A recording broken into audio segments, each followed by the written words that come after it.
Bakit mo sinaktan si Claire? Kailan ka pa natutong manakit ng ibang tao, lalong-lalo na ang bata? Patuloy lang sa pagluha si Ashley. At si Claire pa, na halos anak na ang turing natin. Hindi ang pananakit sa bata ang iniiyak niya, kundi ang takot na baka magsalita ito tungkol sa mga narinig nito sa naging pag-uusap nila ni Arnel sa telepono. Alam mo bang hanggang ngayon ay hindi pa rin tumitigil sa pag-iyak yung bata? Halos ayaw na kaming kausapin. Ano bang nangyayari sa'yo, Kathy? Hindi ko sinasadya, Samuel. Hagulhol ng dalaga. Nawala ako sa sarili ko dahil hanggang ngayon, dala-dala ko pa rin dito. Sabay turo sa tapat ng puso. Ang galit na nararamdaman ko sa Ashley na yon. Pinaghandaan na niya ang sitwasyon. Alam niyang magsusumbong ang bata.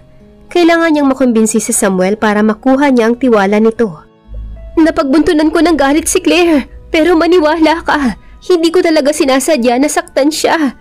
Kung gusto mo, luluhod ako sa harap nila para mapatawad nila ako at malaman nilang pinagsisisihan ko ang ginawa ko. Sandaling tinitigan ni Samuel ang luhaang asawa. Kilala niya ito. Ito ang taong hindi kayang manakit ng kapwa. Ang panloob na kabutihan nito ang dahilan kung bakit lalo niya itong minahal. Marahil nga hanggang ngayon ay gumugulo pa rin sa isip nito ang nagdaang aksidente na halos ikasawi ng buhay nito. Hindi ko talaga sinasadya. Itinakip ni Ashley ang dalawang kamay at nilakasan ang paghagulhol.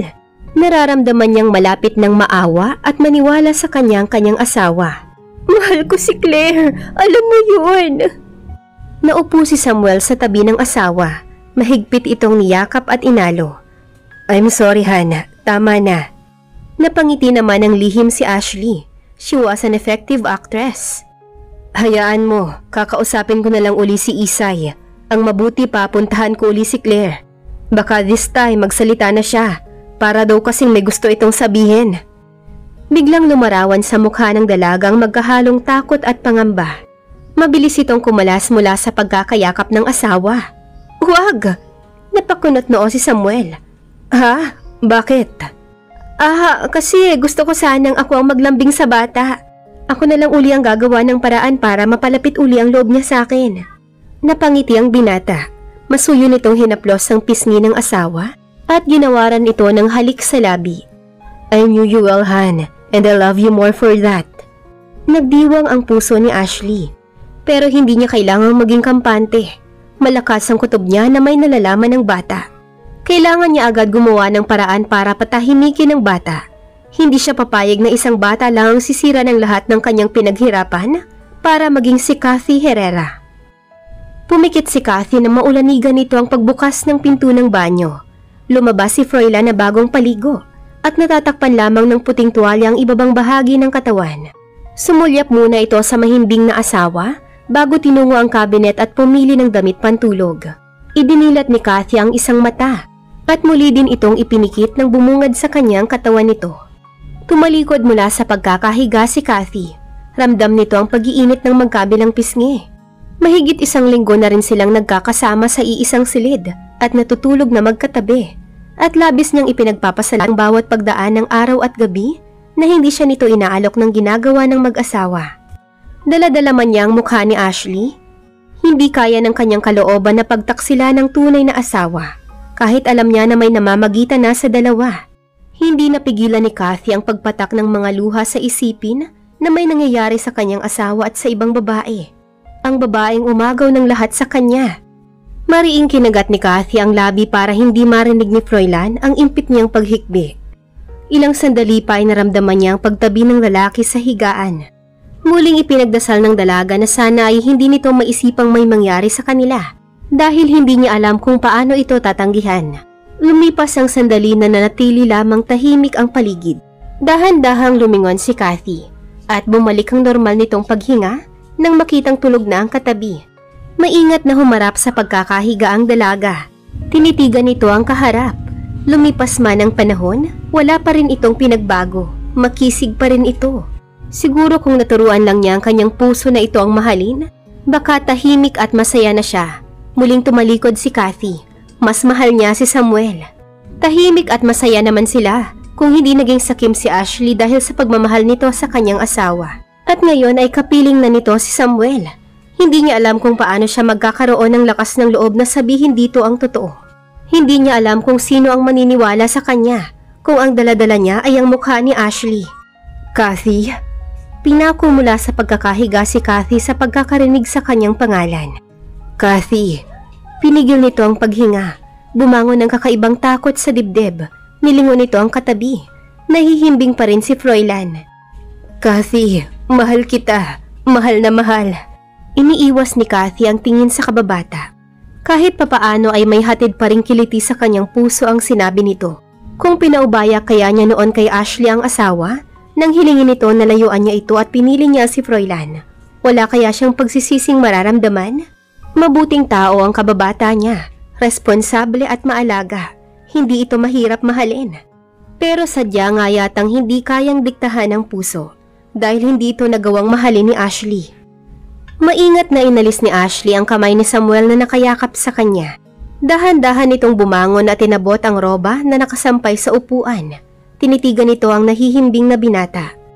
Akin ka lang, Samuel. Gagawin ko ang lahat para hindi ka mawala sa akin. Kung kinakailangang alisin ko lahat ng humahad lang sa atin, gagawin ko. Wika nito sa sarili. Tumayo ito. Kinuha mula sa pinagtataguang drawer ang lighter at isang kaha ng sigarilyo. Halos pating kaya ditong lumabas ng silid at tinungo ang madilim na bahagi ng balkonahe. Nagsindi ito ng sigarilyo. Kasabay ng paghit-hit at pagbuga nito ang pag-iisip ng paraan kung paanong mapapaamin ng batang si Claire tungkol sa nalalaman nito. Hindi na niya masyadong pinagkakaabalahan at pinangangambahan si Kathy dahil nangako si Arnel na ito na ang bahala dito. Lingid sa kaalaman ng dalaga, isang pares na mata ang kanina pa nakamasid sa kanya mula sa likuran. May ibang pakiramdam si Matilda tungkol sa Kathy na nasa bahay nila ngayon. Dumagdag pa sa kanyang namumuong hinala ang ipinagtapat sa kanya ni Claire. Naniniwala siya na hindi nagsisinungaling ang bata. Kailangan niyang siguruhin muna ang lahat bago siya gumawa ng mga nararapat na hakbang. Kailan ka pa natutong manigarilyo? Napapitlag si Ashley at mabilis na itinapon ng panibagong sinding sigarilyo. Mommy, you're against smoking, but here you are. Pinutol agad ni Ashley ang iba pang sasabihin ng biyanan. No ma'am, sinubukan ko lang naman. Sabi kasi nila pantanggal daw ng stress. Bakit gising pa kayo? Hindi ako makatulog. Humakbang ito palapit sa dalaga at tinitigan ito sa mga mata. There's something in her eyes that are missing. The kindness and gentleness na nagustuhan niya dito noon nang ipakilala ito sa kanya ng anak. Pareho pala tayo. Sandaling namagitan ng katahimikan sa dalawa. Kathy, muli nitong binalingan ng dalaga mula sa pagkakatanaw sa malayo. Ano nga uli ang pangalan ng batang gustong-gusto mong ampunin sa Angel's Home? Tumawag kasi si Father Ferdinand. Ipinapatanong niya kung interesado ka pa kay. Ano nga uli ang pangalan ng batang yon? Biglang natuliro si Ashley. Nakalimutan ko na mami. At pakisabi na lang kay Father na hindi na kami interesado ni Samuel. Inaantok na ako, maiwan ko na po kayo. At mabilis na itong tumalikod. Pinako naman sa kinatatayuan si Matilda. Lumarawan sa mukha nito ang matinding pagkagulat sa naging tura ng manugang. Paano nito makakalimutan ang pangalan? At paano ito mawawala ng interes sa batang halos araw-araw nitong dinadalaw sa bahay ampunan? Napasapo sa dibdibang matanda. Mahigpit itong napahawak sa barandelya ng balkonahe. Biglang nakaramdam ito ng panginginig ng tuhod at panghihina ng mga kalamnan. Pinasok ang bahay at buhay nila ng isang manluloko.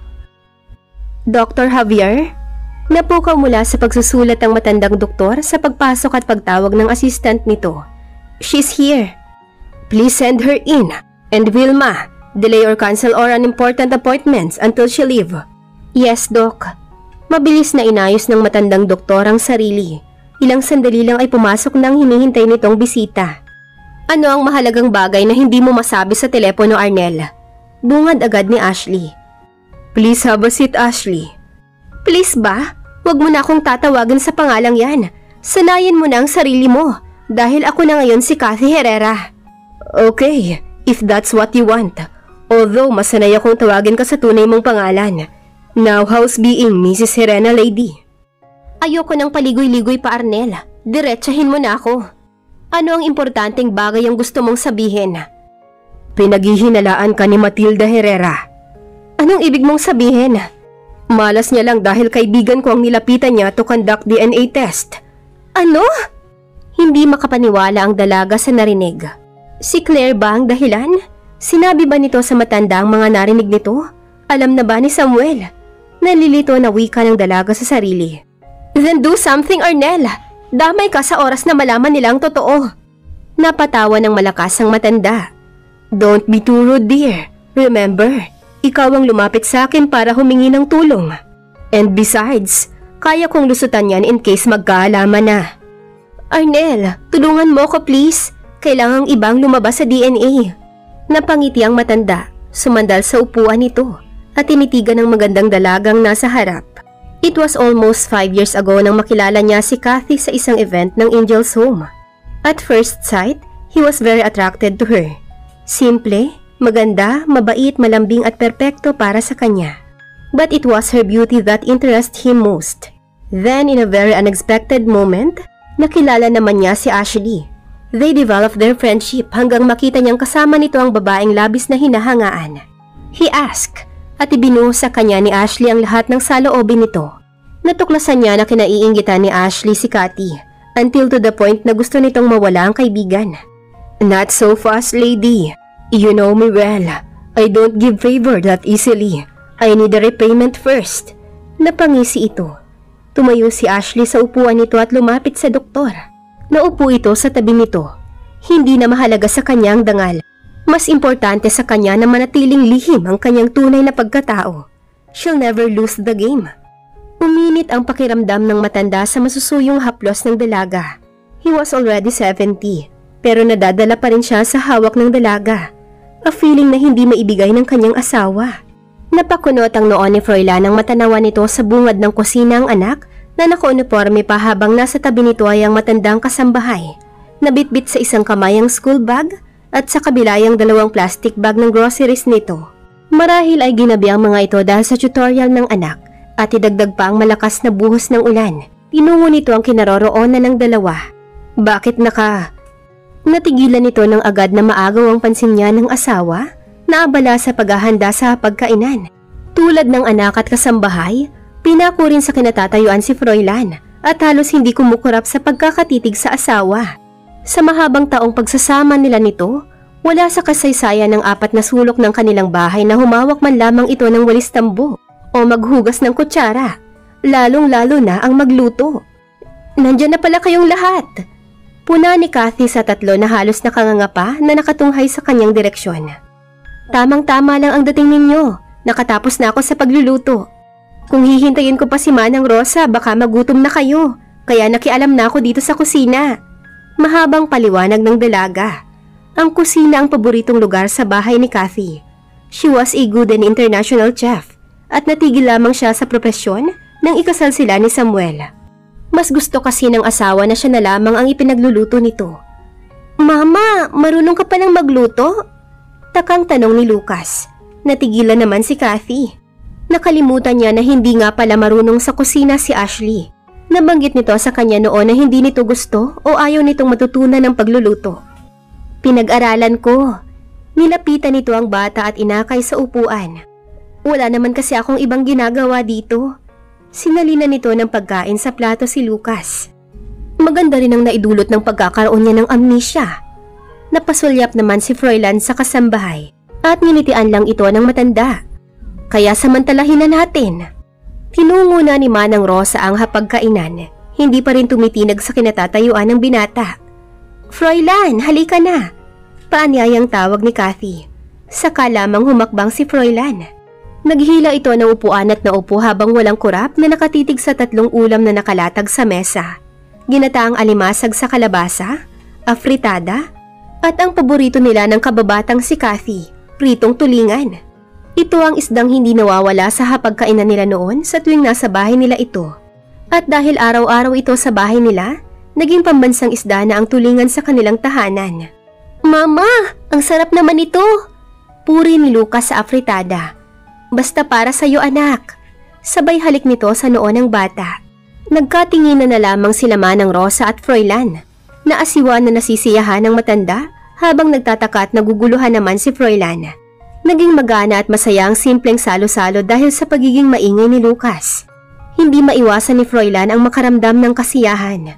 Dahil sa naging pagbabago ng asawa sa pakikitungo sa anak, ay lumabas na rin ang pagiging bibo nito. "Froilan, linggo bukas, may pasok ka ba?" tanong ni Kathy. "Wala." Tipid tugon nito na hindi man lang tinapunan ng tingin ng kaharap, para kasing hindi ito kapani-paniwala. Ayaw niyang paniwalain ang sarili dahil alam niyang darating ang araw na kapag bumalik na ang alaala nito ay muli na naman silang masasaktan ng anak. "Magsimba tayo." Nabitawan ni Manang Rosa ang kutsara sa pagkakarinig sa naging tura ng dalaga. "Magsisimba tayo, Mama. At mamamasyal tayo sa zoo. Yun ay kung papayag ang papa mo."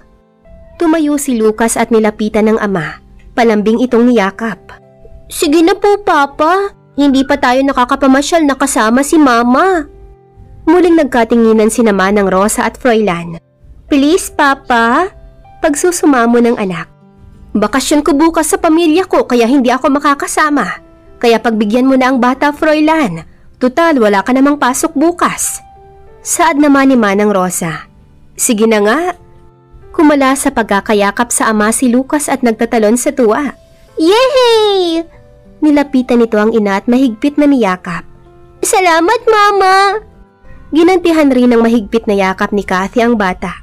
Hindi man siya ang tunay na ina nito, pinupuna nito ng kasiyahan ang kakulangan niya.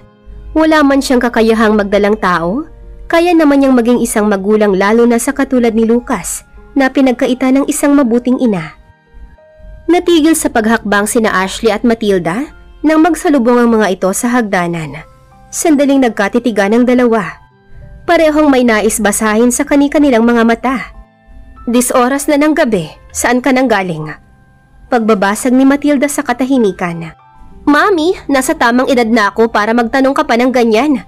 At isa pa, tumawag ako sa asawa ko na gagabihin ako dahil bumisita ako sa isang kaibigan." Napataas ng kilay ang matanda. Ibang-iba talaga ang Kathy na kaharap niya ngayon. Dahil ang Kathy na kilala niya ay puno ng respeto sa kanya. At sa ilang taon nilang magkasama sa iisang bahay, hindi pa ito inaabutan ng gabi sa daan. Lalo na kung ito lang ay mag-isa. "Pasensya ka na, Iha. Nag-alala lang ako sa'yo. Kung wala na kayong kailangan, aakyat na ako." Hatid tanaw ng matanda ang papalayong dalaga.